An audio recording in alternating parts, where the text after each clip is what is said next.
Okay, hello guys and welcome to our video for today. So our video will focus on the analytics lifecycle.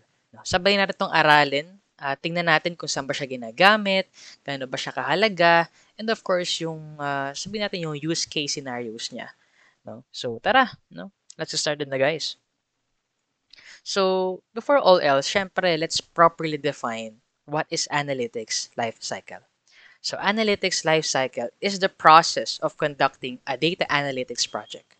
Now, basically, guys, no, it describes the process of turning raw data into actionable business insights. Talagang nagsisimula tayo sa getting to know the problem, di ba? Understanding yung problem, then pagpili ng ways para isolve yung problem na yun.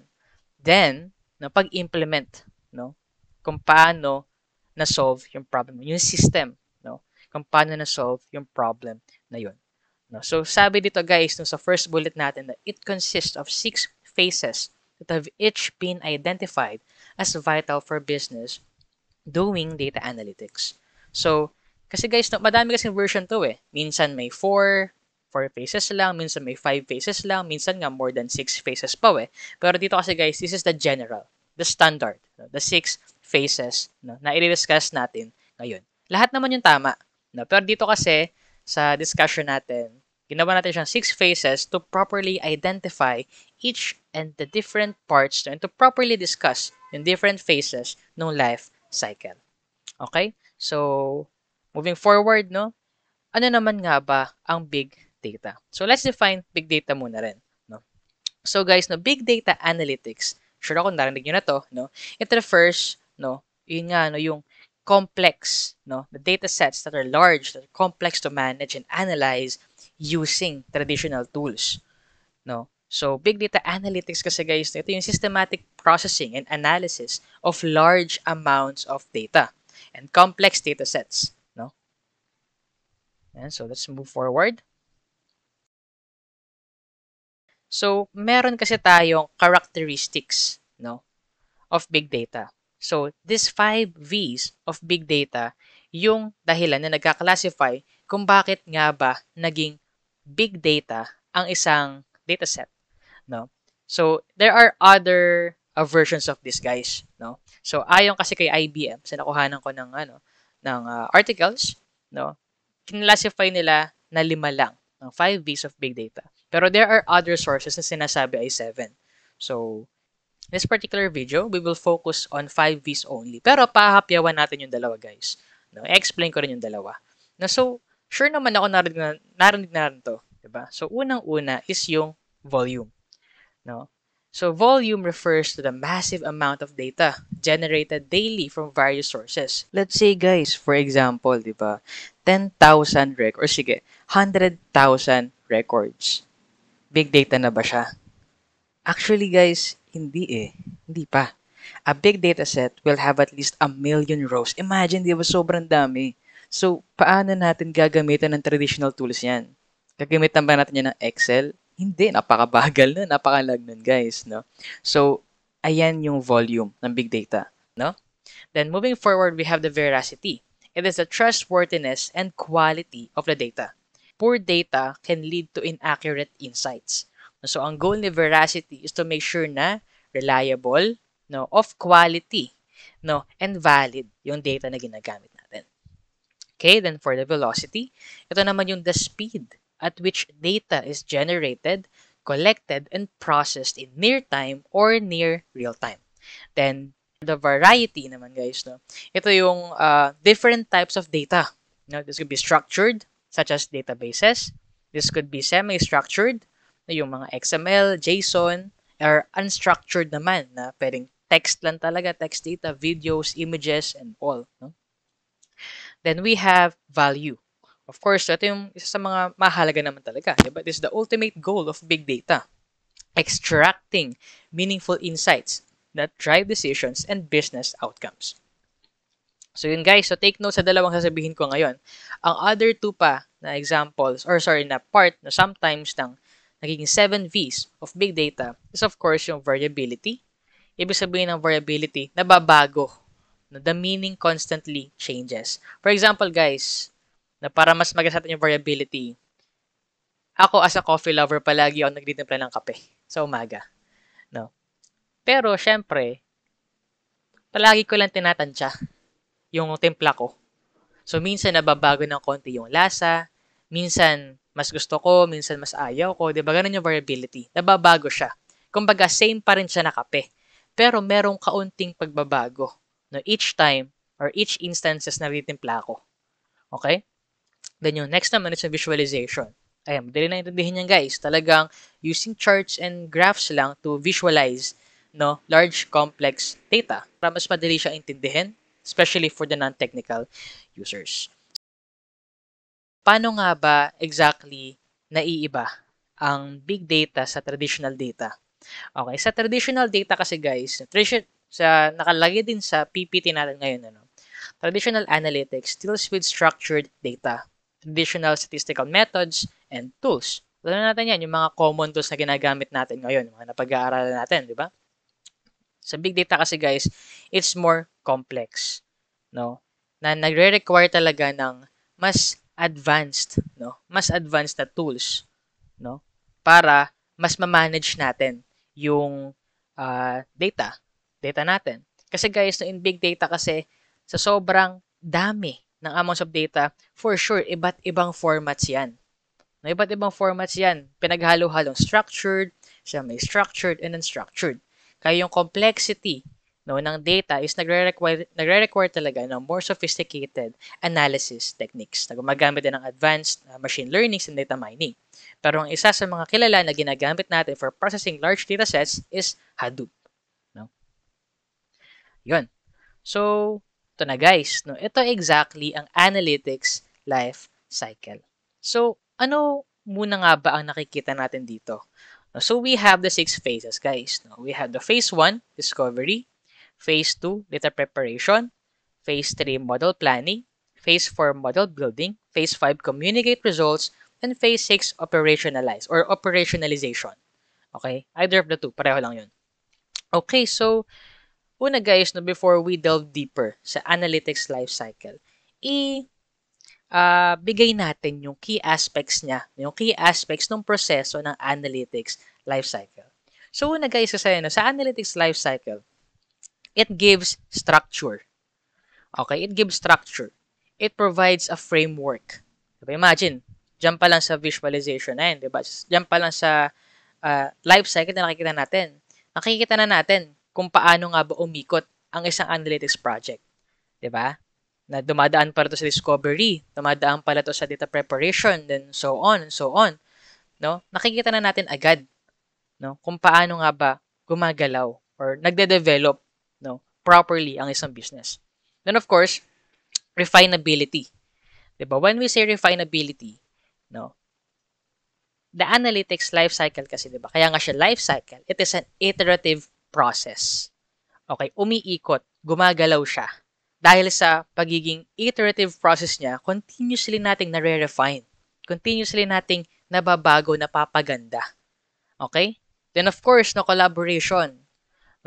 With collaboration kasi, ayun na talaga yung pakikipag-usap with multiple stakeholders. Okay? Malalaman natin yan guys, especially sa discovery na part.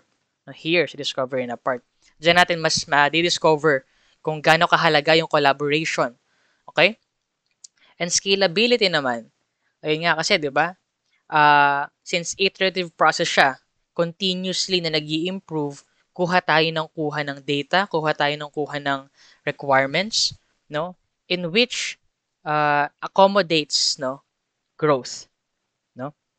So, when you fully embrace kasi guys yung life cycle, it allows you to adapt to new challenges and enjoy more valuable insight that allows for evidence-based decisions to be made.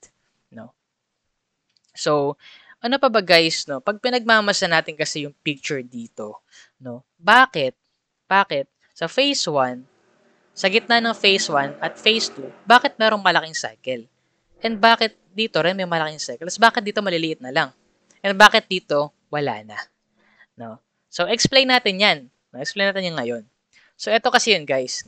'Di ba? Again, an analytics life cycle is the process of conducting a data analytics project. proseso siya.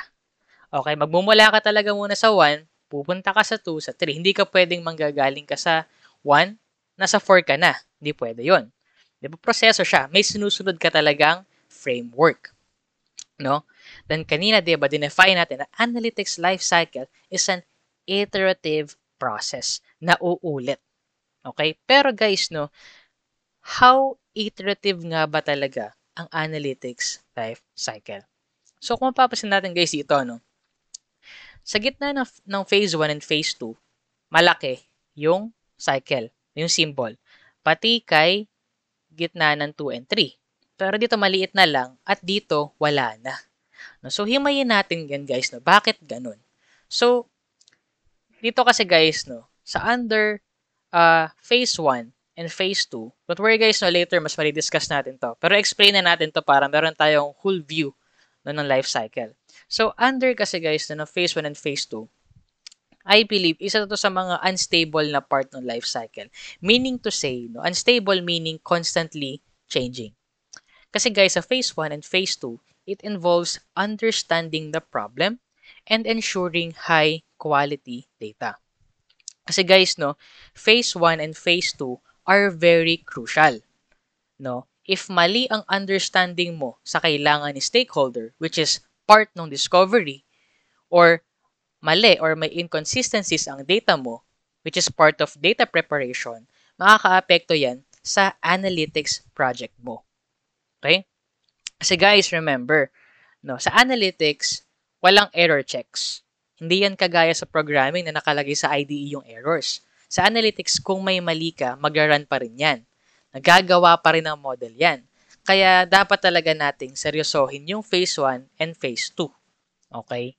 Napakahalaga talaga niyan, guys. So, dito, no, makikita natin dito, sa model building, meron pa rin siyang cycle. Okay? Kasi ang cycle na yan is kaakibat ni communicate results at ni model building. Pero guys, ito guys, tandaan nyo to. The iteration should stop kay model building. Bakit? Kasi guys, typically once you start your model, there's an assumption na ito na talaga or sure ka na ito yung tamang model na gagamitin mo para sa analytics project mo. Kasi guys, no, once you're in the process of building your model and napansin mo na may nakaligtaan ka sa previous phases, there's a good chance na kakailanganin mong umulit. Sayang yung resources mo, yung time and money sa paggawa ng model na kailangan ng palitan dahil may error ka. Kaya dapat, once you are building your model, diretsuhin mo na. Yan ang kahalagahan ng model planning at ensuring na tama ang phases 1 and 2. So, don't worry guys, no? Let's further explain no, and dig deep pa on each phases of the analytics life cycle, starting with phase 1. The discovery. No? So in phase 1, guys, no, from the name itself, the discovery, it is the process of exploring and asking questions. Okay, magtatanong ka talaga na magtatanong no, to form the structure of an analytics life cycle. Yung mga questions na nagre-revolve yan sa discovering the problem. Diba? Getting the context of the problem. Ano ba yung problema? Ano ba yung kailangan i-solve? Diba?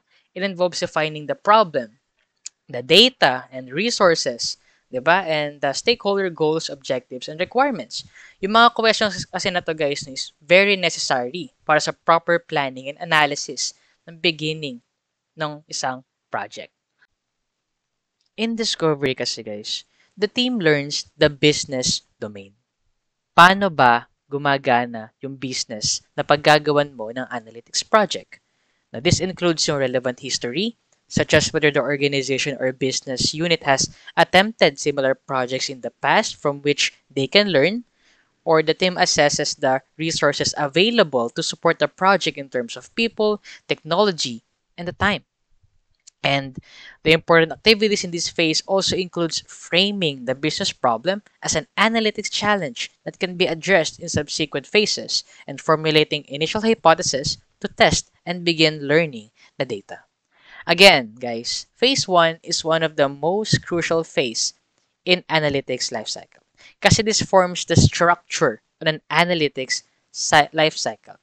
Dito manggagaling lahat. Dito magbabase lahat ng gagawin natin doon sa mga subsequent phases. Kaya kanina 'di ba, malaki yung circle dito kasi you will consistently and constantly keep on discovering, exploring, no, the business domain and the purpose of your analytics project. In analytics, guys, we have what we call the success factors. Okay? And I believe this is crucial na isama sa partner discovery phase. So, ito guys, pay close attention and take note sa tatlong success factors na sasabihin ko, in which is aligned kay discovery.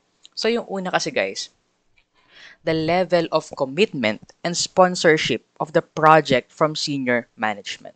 Okay, yung interviewing analytics sponsors and key stakeholders. No. Why is this important? Kasi syempre, kailangan mo ng support. Sino yung magbabayad sa mga ginagawa nyo? And at the same time, sino yung magsusupply ng information? Sino yung mapapagtanungan nyo about sa business domain and all? Okay? Then second naman guys, is the level of business need for creating a BI implementation, a business intelligence implementation. Kailangan ba talaga nagawa ng analytics project yan? Baka naman simpleng computation lang pala yan. Hindi na pala kailangan ng analytics. Hindi na pala kailangan gamitan ng mga tools and techniques for analytics, di ba? So, identify kung kailangan bang gawan. Is there a need na gawan ito ng analytics project? Then last guys is the amount and quality of business data available. Identifying the potential data source. No? Sapat ba yung data? Quality ba yung data? Maaari ba natin tong gawan ng analytics, yung data na ibibigay nila sa atin? So remember guys, those three analytics implementation success factors, especially if you are about to start your analytics project. Moving forward, so in this part right here guys, we have here the resources. Okay? The resources. So in an analytics life cycle or in an analytics project guys, we have mainly three types of resources. Una is yung analytics tools. Okay, so these are the tools or software that you would be using for your project. Okay, there are several types of tools for its own intended purpose. Meron tayong data cleaning tools, visualization tools, analytics tools, you name it. Basta ito guys yung mga ginagamit natin, yung mga tools na ginagamit natin as analysts. Then we have manpower. This is the team that creates the solution and addresses the problem to stakeholder. In a team, the most crucial is the project manager. It is the heart of the team, the leader that connects, manages, and starts the flow of an analytics project. So guys, remember, sa capstone, or kahit hindi lang sa capstone, pati na sa iba't iba pang projects ninyo, make sure to create a team composition na well-balanced. Siyempre, dapat may magaling mag-program, may magaling mag-analyze, magaling mag-handle ng documentation, etc. Kasi guys, balance is important in a team composition so that you all can make up for the weaknesses of each member and solidify the strengths as a whole. No? Then last, we have here the data or the database. Siyempre, ito yung raw material of analytics. Ito mismo yung paggagawa natin ng analytics. Yung solution dun sa problem natin. Okay? Yun. So, moving forward, we have naman guys na framing the problem. Kasi in asking questions, gusto nating i-frame yung problem eh. Diba? We want to frame the business problem as an analytics challenge that can be addressed. So here guys, we have an example of an unframed problem and a framed problem. So diba? We want to improve customer satisfaction. Ang vague. Diba? Sobrang parang hindi siya specific. Sa frame problem, guys, how can we use customer feedback and purchase history to predict which users are likely to churn in the next 3 months? Diba? Kita-kita natin, guys, by properly framing the problem, hindi vague yung objectives. No? Mas madaling intindihin yung business goals. Nakukuha natin yung scope. No? And binangkitin yung variables, customer feedback. Diba? And dahil dito, we are able to choose the right approach. Diba? Sinabi, how can we use customer feedback and purchase history to predict users? So, alam na natin yung gagawin. Kailangan natin mag-predict. Diba? So, yun guys, no, remember, we must frame the problem. So, moving forward guys, no, I would like to introduce the idea of success and failure criteria. So, ito guys, na basically yung predefined benchmarks na nagde-determine kung ma-achieve ba ng project yung objectives niya, which is yung success criteria, or magfe-fail ba siya to deliver value, which is yung failure criteria. So, let's have these examples, guys. Yan, in a coffee shop business, no? So, unang bullet, guys, no, sa success criteria, the coffee shop consistently meets or exceeds monthly revenue targets. Then, dito naman sa failure criteria, the business struggles to meet its monthly revenue goals for an extended period. No? So, nakikita naman natin guys, diba? These are the positives and these are the negatives. Success criteria, ito yung mga criteria no, kung saan natin malalaman kung a-achieve ba no, natin, na may measure natin no, kung nakukuha ba natin yung objective. And sa failure naman, ito yung mga siya pa dapat nating iwasan. Okay? Yan. So, moving forward, guys, no, we have the null and alternative hypothesis. So, ano ibig sabihin nito? Diba? We develop an initial hypothesis. Okay? In the discovery phase. Kasi it helps set a clear direction for the analytics project. This serves as the starting point for data exploration and guides decision-making throughout the life cycle. Basically, guys, no, pag sinabi sa ating hypothesis, ito yung intelligent guess natin. Okay, pinapakita dito kung ano ba yung gusto nating i-prove or i-disprove. No? Our hypothesis will keep us focused and aligned sa business objective natin. So, saan ba nanggagaling, no? Yung hypothesis na yan? Again, guys, ang hypothesis kasi natin is an intelligent guess. No? Meaning, hindi ito yung naisip lang natin or haka-haka lang. May pinanggalingan to. Okay, and mainly guys, ang basis nito ay mga nakikita sa credible sources kagaya ng mga related literature and related studies. So, as you generate your hypothesis, make sure na it is aligned with your business objective and it will guide you with data collection and preparation. Yan, so himayin natin yung null and alternative hypothesis. So, alam na natin yan guys, no? We have two types. Null, ito yung default assumption. Basically, ito yung nagsasabi na walang effect, no? Or no difference. Pag sinabi naman natin alternative hypothesis, ito yung sinasabi natin na merong effect, merong difference. Ito yung gusto nating i-prove. Okay? Again guys, no? Yung null hypothesis, ito yung default. Dito agad tayo nakafocus sa null hypothesis. Kapag gagawa ka ng system, null hypothesis, no, ang kakampihan mo. Bakit? Kasi guys, in analytics, we must assume that there is no effect, especially in the context of null and alternative hypothesis. No? We want to assume that there is no effect between variables until it's proven otherwise through the data, through the output, through the model. No? It makes sure kasi guys no, na ang starting point natin is walang bias no, sa part of the researcher. Kaya nga natin as researchers or analysts rejects the null hypothesis and accepts the alternative hypothesis. Okay? So, yun. Moving forward guys, we have the data preparation. So, our phase 2 guys, the focus is naman on data preparation. So, in data preparation, we learn about the data. No, we try to make sure that it is under proper data conditioning. We perform analytic sandbox, no, in which also encompasses yung ETL process. So don't worry guys, so lahat ng yan, i-discuss natin yan, no. So let's go forward, no, with data preparation. So yun guys, no, in data preparation, we want to learn about the data. No, learning about the data, saan ba nanggagaling yung data natin? No? Sa isa system na gagawin natin, ano yung mga repositories? Ano yung mga pwede natin pagkuhanan ng data? Okay?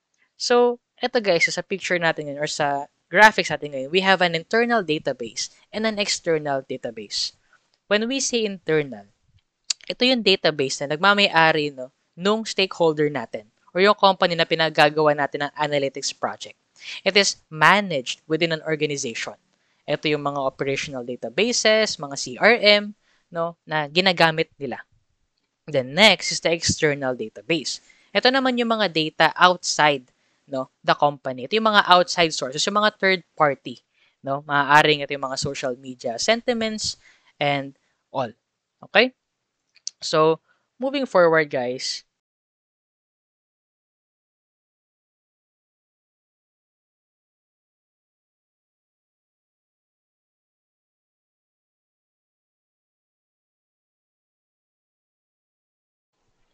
So here, guys, we have what we call a data availability assessment table. So in this example, we would be able to identify and to learn more about dun nga sa internal database and external database. So this table is a crucial step in data preparation phase of the analytics lifecycle.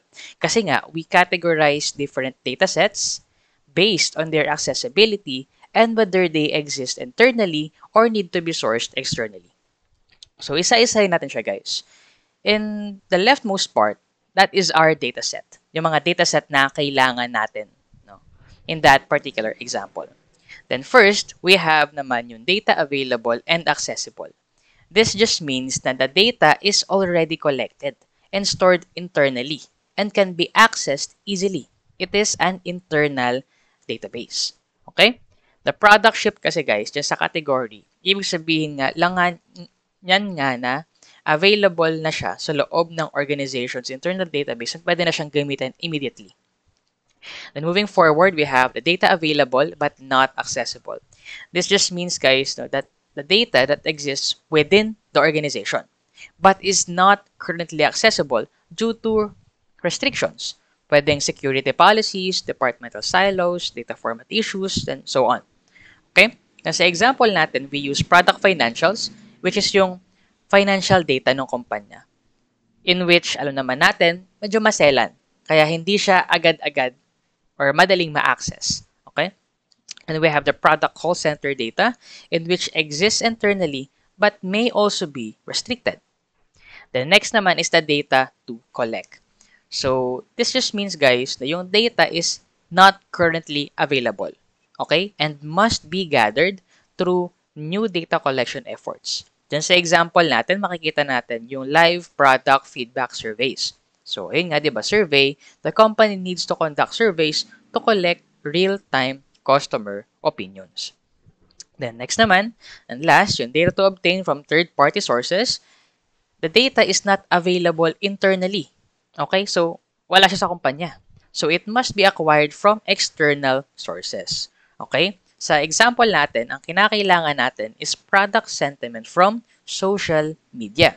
So, this means, no, syempre, yung company, wala siyang access dun sa internal data ng customers dun sa social media na ginagamit nila. So, kailangan nilang kunin yung data na yun from third-party sources. So, let's just remember, guys, that internal database, yung organization, yung nagmamay-ari, yung nagme-maintain, and yung gumagalaw o nag-a-access dun sa data nila. And external naman, external database naman, they are sourced from outside the organization, either through surveys or third-party providers.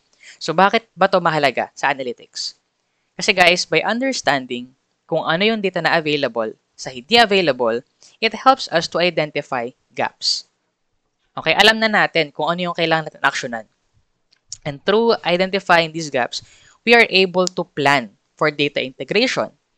Diba? Nalalaman na natin kung paano ba natin kino-combine ang internal and external data sources for comprehensive analysis, in which we would discuss later no, sa ETL.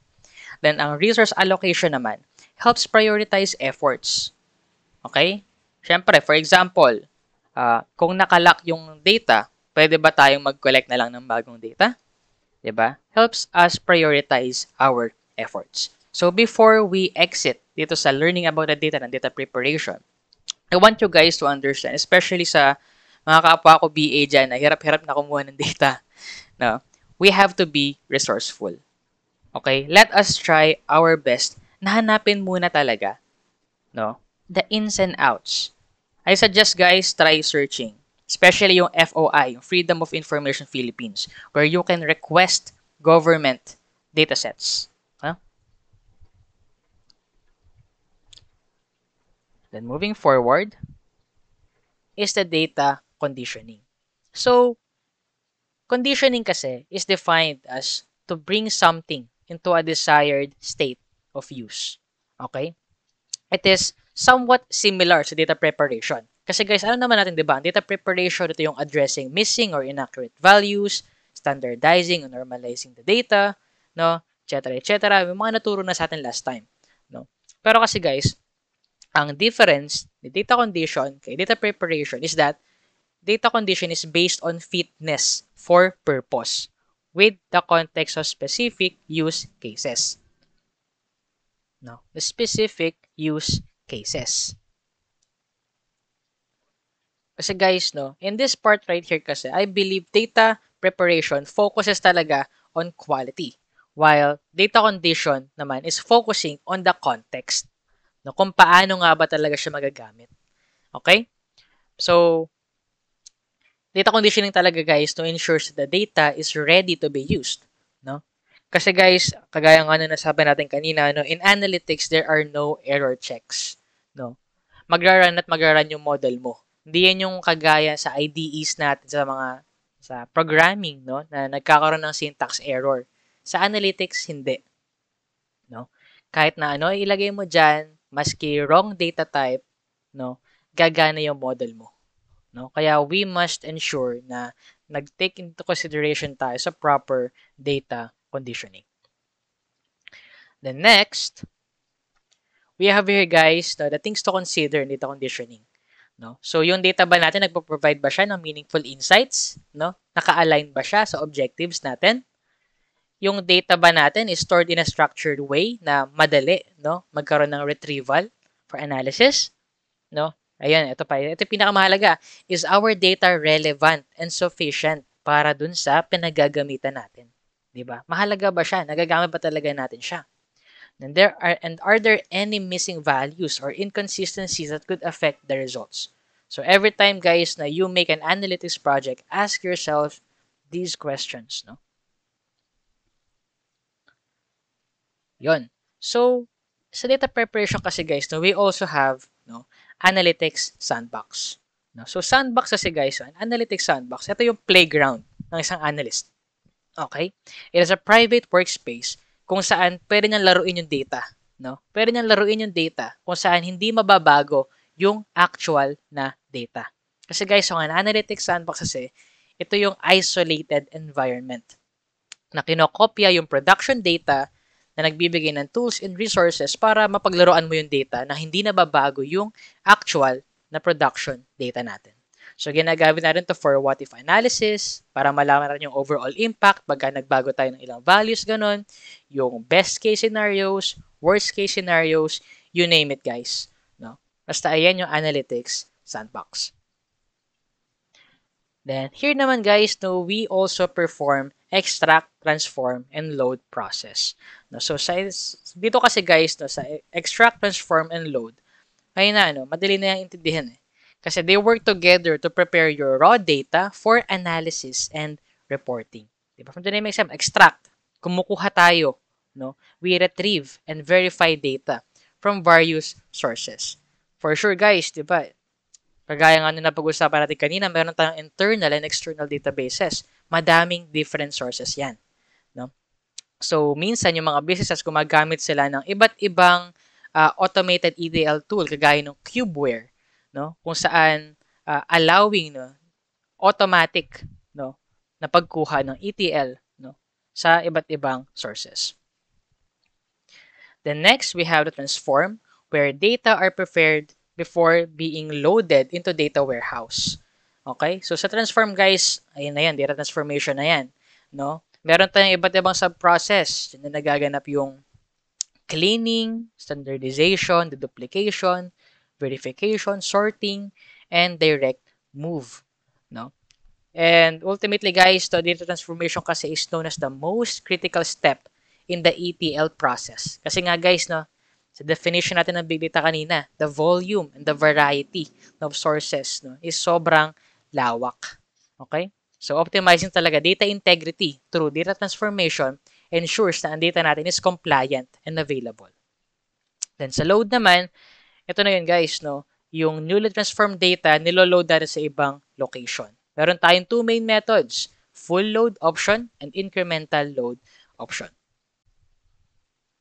Okay, then next naman guys, no, we have the survey and visualize. So survey and visualize refers to the process of reviewing, exploring, and ensuring the quality of data before performing deeper analysis or modeling. Okay, so guys, no, hindi ito yung visualize na gagawa natin siya ng graphs, no, so to say. Pero this actually refers, no, dun sa pag-check natin nung data natin, nung mga ginawa natin, di ba? Pag-check natin kung paano natin pin-prepare yung data, no, kung fit na nga ba talaga siya for analysis. Okay? So we have to consider, no, yung mga to, yung mga nakalagay sa baba, no, yung consistency in calculations. Dapat guys, no, uniform yung computations natin. Distribution analysis, no, i-check natin kung stable ba in distribution. Population representation, di ba? Verifying kung accurately ba na nare-reflect nung data natin yung target population natin. And granularity in aggregation, ayan, no? Ensuring, no, na yung detail, no, ng level of data natin and yung mga summarized values, no? Then yung time-based consistency, ensuring naman yung temporal data natin, yung mga time, no, is appropriately measured. Dapat pantay-pantay sila. Diba? Then standardization and normalization naman, dapat yung data natin follows a uniform format or scale. Guys, remember, pag meron ng standard yung ginagawa natin, no, wag na nating baguhin. Okay? Let's stick na sa standards. Then, pagdating naman sa abbreviations and naming conventions, make sure, especially guys sa mga geospatial, no, sa mga lugar, no, make sure na consistent yung paggamit yun ng location names. And, syempre, yung mga units din, di ba? Kung peso yan, make sure na nakapeso lahat. No? So, before we move, guys, sa next phase natin, intindihin muna natin ang concept ni granularity and aggregation. Okay? So, here guys, this is the graphical representation kung paano gumagana si aggregation and si granularity. And for us to fully grasp, to understand this example, let's use a sales database na scenario. Okay, na example. Okay, so first, start tayo kay granularity. No?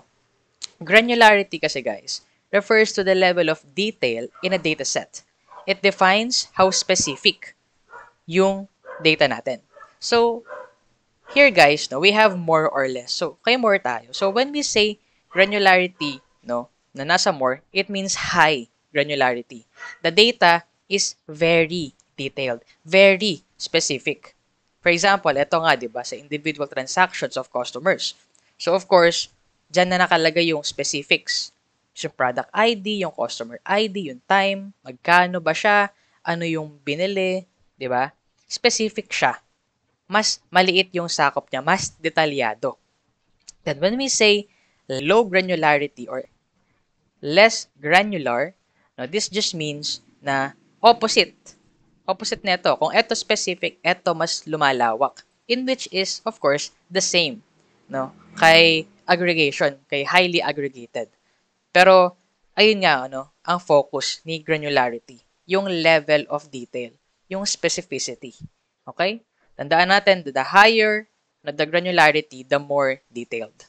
Okay? Then of course, the lesser, no, yung granularity, meaning, mas summarized siya, mas aggregated siya dito. Diba? Nakikita natin yung connection, diba, ng dalawa.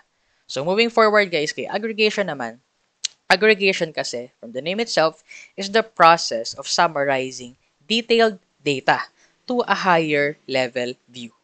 Okay? So, of course, it is the opposite of granularity kasi it reduces granularity by grouping data based on certain attributes. Okay? So, dito guys, makikita natin, di ba? The more aggregated yung data, mas nagiging whole. Okay? Yung isang buo. Kung kanina, ito yung isa-isa. Ito yung kada transaction. No? Ito na yung isang buo. Okay? So, this just means, sa example natin, yung total sales per month. Diba? Sa total sales per month, syempre, nakalagay na dyan lahat. Yung totality nga, diba? Lahat ng sales, lahat ng naging transactions. kesa kanina na nakalagay yung individual transactions ng customers. May customer 1, customer 2, customer 3. Dito hindi na. No? Hindi na.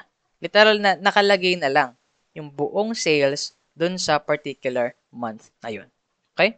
So, tandaan lang natin guys no, na ang relationship talaga between granularity and aggregation is that the higher the granularity, no, the lower yung aggregation. Mas detalyado. Okay? Then, the lower the granularity, the more aggregated. Di ba? Mas kaunti yung details. No? Yan lang ibig sabihin yan. So, in analytics kasi guys, sometimes we have to switch between granular data and aggregated data. Siyempre, granular data for detailed insights and aggregated data naman for summaries and patterns. Siyempre, alam na natin yan for descriptive analytics, di ba? So, the choice depends talaga on the use case. Okay? Then, moving forward, guys, is the model planning. Okay, then next naman guys, under phase 3, we have here model planning. So in model planning, we have data exploration, model versus algorithm, no? I-differentiate natin yan mamaya, variable selection, then model selection. So guys, no, simulan na agad natin. Ano muna nga ba ang model planning?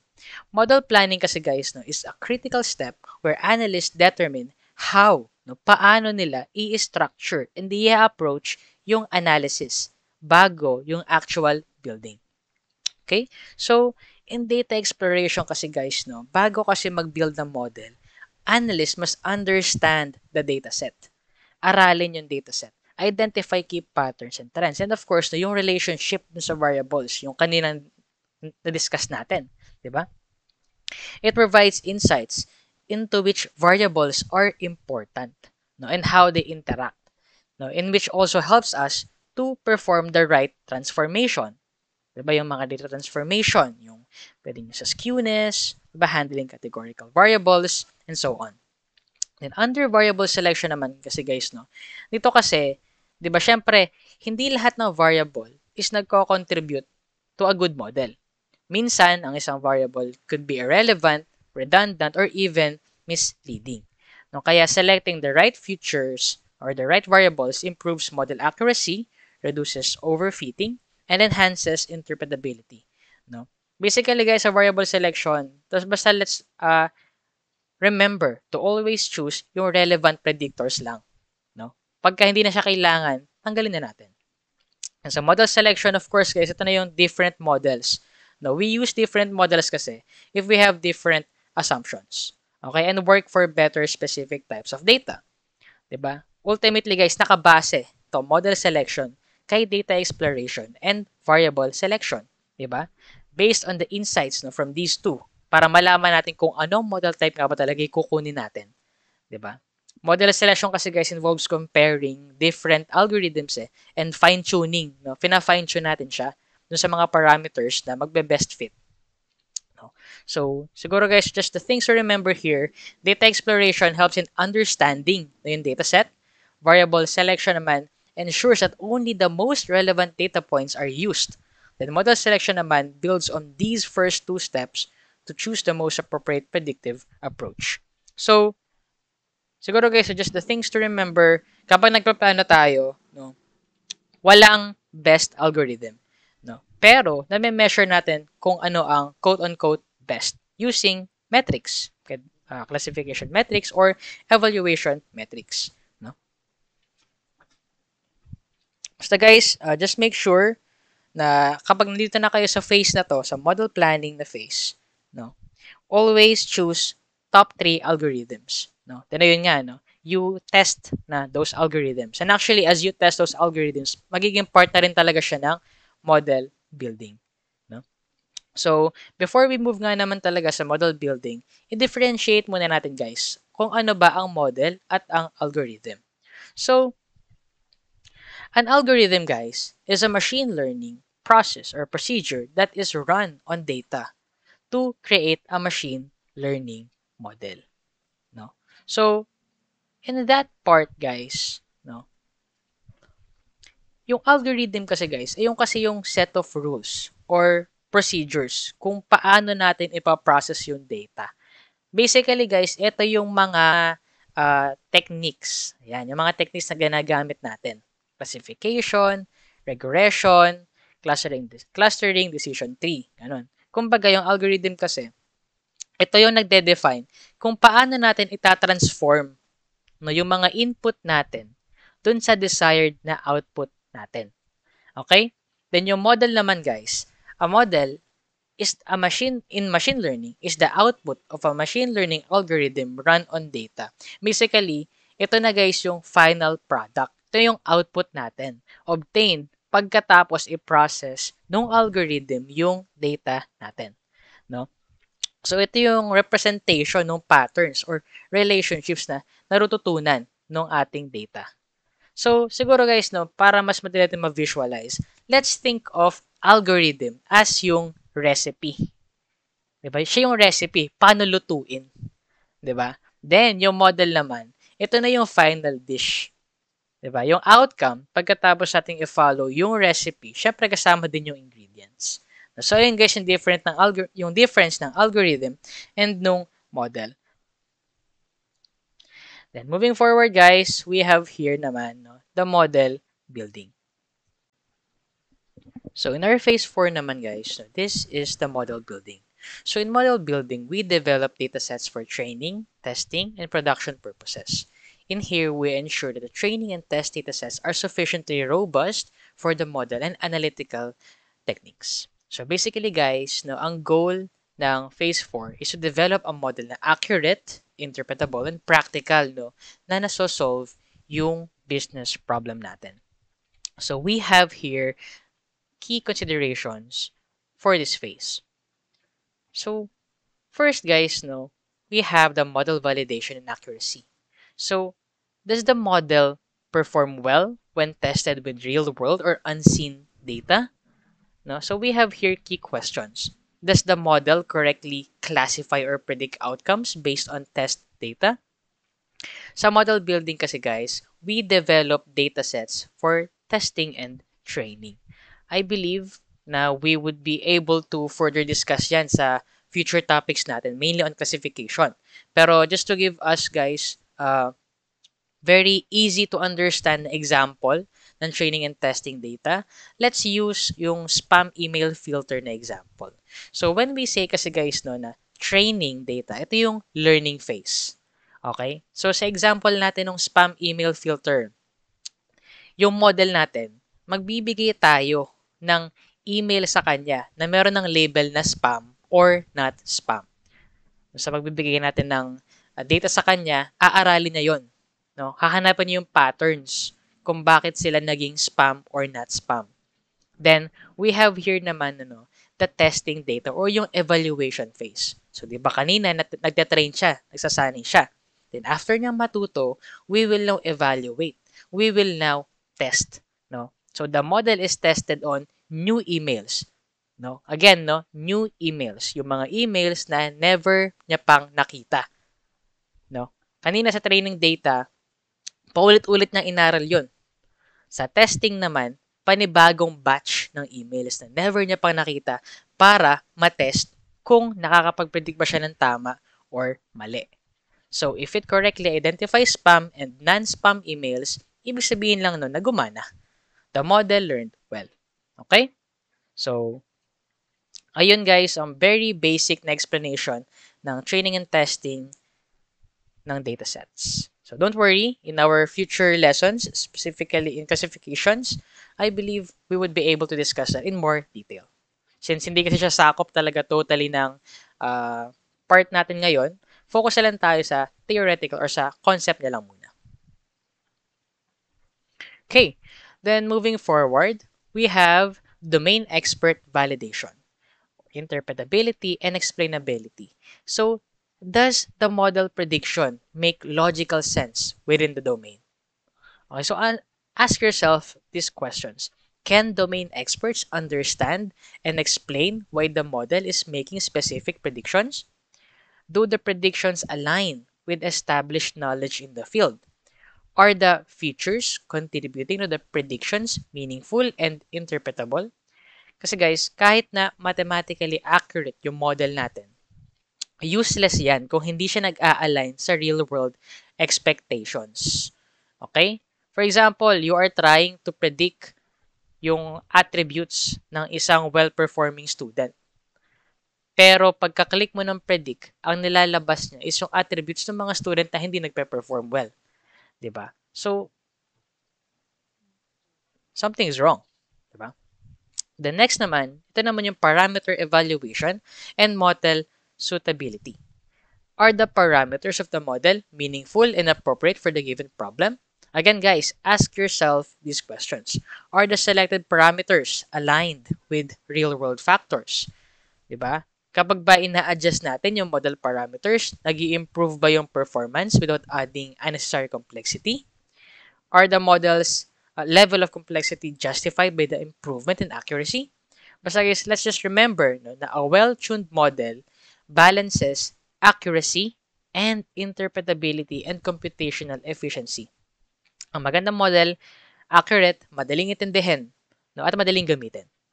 Then, we have here naman the data sufficiency in input transformation. Basically, yung quality and quantity ng input data natin.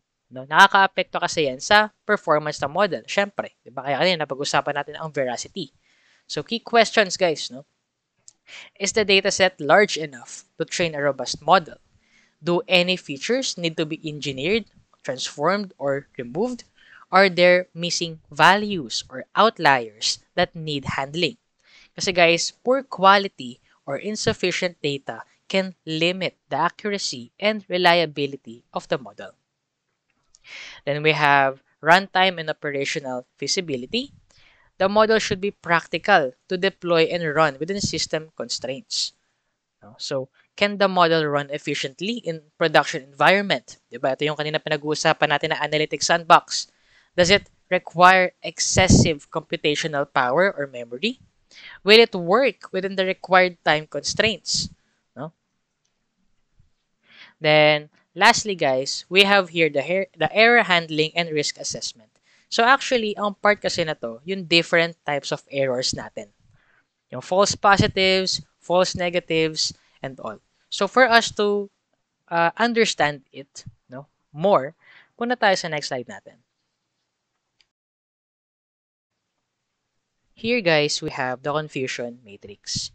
So to better understand kung paano gumagana yung confusion matrix na to, gamit tayo ng example. For example, medical diagnosis na system.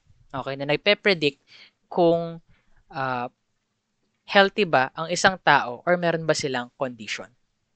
Okay? So, i-define muna natin. When we say negative, it just means na walang sakit, walang condition yung isang pasyente. When we say positive, may condition, no? May sakit ang isang pasyente. So, let's say guys, no, na yung system mo is nag-predict siya na negative. Walang sakit ang isang pasyente. And yung pasyente na yun is wala talagang sakit. No? Tama. Ibig sabihin nun, true negative siya. The test correctly says that the person is healthy. Okay? Then, in the same way guys, no, nag-predict ka ulit. Sinabi naman ngayon nung system mo na positive siya. Okay, na positive siya. Pero, negative pala talaga siya. This is a type 1 error called false positive or false alarm. Bakit? Kasi the test wrongly says the person has the disease when they are actually healthy. False alarm siya kasi wala naman talagang sakit yung tao, 'di ba? And baka ma-stress pa sila, mahirapan pa, 'di ba? Kabahan pa, no? Then moving forward, no? Again, guys, no. Let's say naman na yung system mo is nag-predict na wala siyang sakit. Wala siyang sakit. Pero may sakit pala talaga yung pasyente. Ito naman guys is a type 2 error called false negative or a missed opportunity. Kasi nag-fail siya na i-detect na may disease. No? Na totoo naman talaga. Missing a real case. Bakit siya naging missed opportunity? Kasi may sakit talaga yung tao. Opportunity yan para gumaling, syempre. But it goes undiagnosed, delaying the treatment.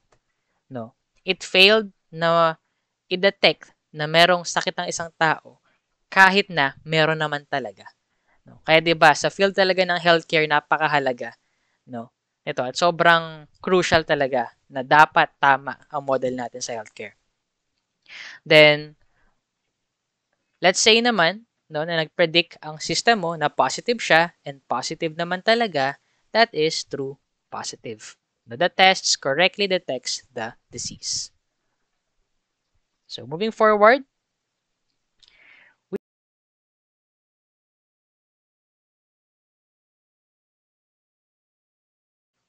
in phase 5, we have communicate results. So, ayun guys, no, articulate. You should be able to speak fluently and coherently sa mga stakeholders. Okay? Speak in a way that they would understand. Avoid using masyadong technical na terms, technical na uh, words no, na ginagamit ng, of course, technical users. No? Kasi may hirapan na intindihin ng mga non-technical users yan. 'Di ba? So, the next step no, is effectively communicating talaga yung findings dun sa stakeholders. You should be able to properly interpret and communicate and to explain yung findings nung study or nung system mo. And through communication, no, ano-ano ba yung ways para makapag-communicate? Siyempre, we have data visualization, mga dashboards, charts, graphs. Mas madali siyang i-grasp, mas madali siyang intindihin.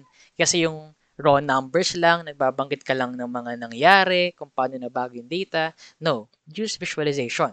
Pwede ka rin mag-storytelling with data. Diba? Structuring insights in a way that highlights key takeaways, trends, and actionable recommendations. Then, of course, it should be understandable and justifiable talaga. And second, we should determine if the results are statistically significant and valid. So, di ba kanina we have discussed, we created a hypothesis, no? So ngayon, the results, of course, no, should validate the initial hypothesis na binigay natin, no? It should be significant, it should be valid. One thing to remember here, guys, sa communicate results is that you really should know how to communicate effectively. No? Kasi kahit na gaano kaganda yung analytics project mo, kahit gaano kasi statistically significant ang project mo, if you are not able to properly interpret, properly convey your idea sa stakeholder, kung hindi mo mako-convince yung stakeholder na maganda yung nagawa mo, walang say-sayan. Kasi ultimately, the stakeholder will always have the final say dun sa project mo, sa project na ginagawa natin. Okay? Kaya communicate results effectively. The next and the last phase is operationalization or operationalize. So this is where we do pilot testing. No? This is where we deploy no, yung analytical model na ginawa natin para maging part siya ng process and ng systems ng stakeholders natin. It ensures na yung analytics natin hindi lang siya one-time effort, okay? But becomes part of the organization's ongoing operations. So we should remember some aspects in these phases is that in here, we deploy models. Okay? Siyempre, bago pa lang yung model natin na to. So, kung as much as possible, kung kaya, mag-pilot test ka muna nga talaga. No? Huwag mong gamitin agad on a large scale yung system mo. I-try mo muna. Diba? Isa-isahin mo muna. Hindi yung literal na gagamit mo na agad sa lahat. Okay? Then, as you deploy, you collect data to refine and improve analytic solutions over time. And you should also continue to monitor yung effectiveness ng system and of course, retrain if necessary. So, this helps to make sure that the results are implemented in real-world applications. Kasi we are now transforming yung insights natin into business impact, ensuring that our models and our analytic solutions remain relevant and up to date.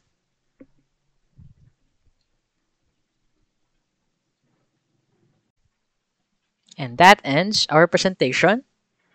Thank you guys for watching and for tuning in. Thank you for your attention.